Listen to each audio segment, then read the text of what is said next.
لەگەڵ ئاڕاستەکردنا موشکên ئەمریکا بۆ بنگەها سەربازیە شعێرات لە سووریا بەهای بەترۆل و زێر بازارên جیهانê de bi awayekî berçav rû lê bilindbûnê kir.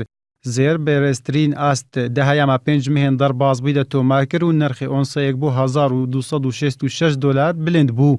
Hevdem bihayê bermîlek betrola Brent ji bo $56 bilind bû got ev jî bilindtirîn nerxê di meha derbasbûyî de.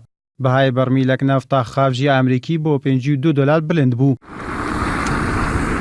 Bêberovajiya betrol û zêr bi sedema êrişa mûşekiya Amerîka bihayê dolar Amerîkî beramber diravên cîhaniyên din bi awayekî berçav dakete xwar. Di dema serhildana her aloziyeke serbaziyan siyasî de beşek mezin ji bazirganan diravê xwe dikine zêr. Got bi alaveke guncaw tê naskirin. Bi vê jî xwest lê ser zêr zêde dibe û nerxê wî bilind dibe.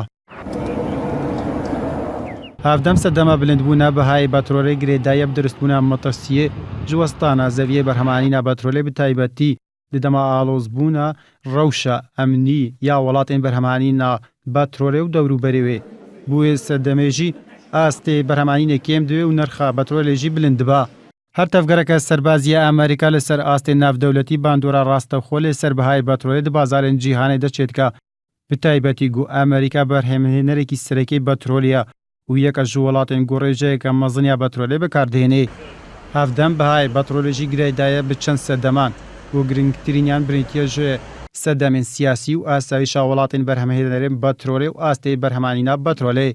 Dê niha de beşek ji şarezayên warê wiza û enerjiyê dibêjin eger hêrişên Amerîka bo ser hikûmeta Sûriye berdewam bê ew pê diçe bihayê bermîlek betrol bo nîzîkî $6 bilind bibe û nerxê onsayek zêr jî bigiha $1300.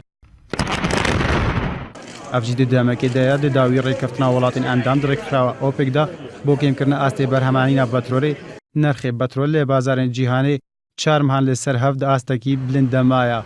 Lê di dawiya meha derbasbûyî de dema hinek ji endamên rêkxirawê gotin got ne amedene rêkeftinê dirêj bikin. Bihayê betrolê bi rêjeyeke berçav daket û gihîşte $50 bo her yek birmîl.